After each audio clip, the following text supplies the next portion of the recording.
А сега продължаваме с една изложба, за да видим как французойка пък поглежда към София, към нейните образи, към нейните витрини.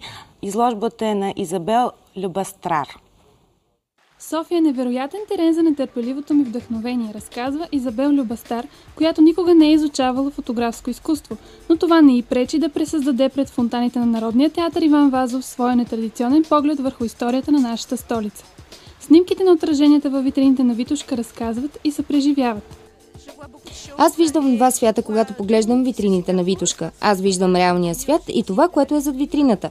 Това всъщност е реалното, което върви по улицата.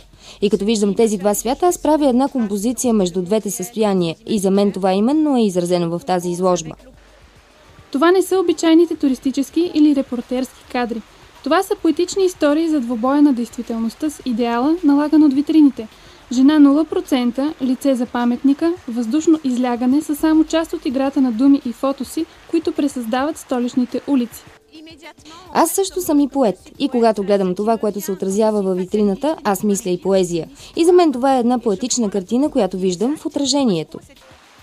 Огледан във витрините на Витошка, фотообективът на Изабел показва илюзорната действителност на столицата с нейните червени устни, лукс и разпродажби.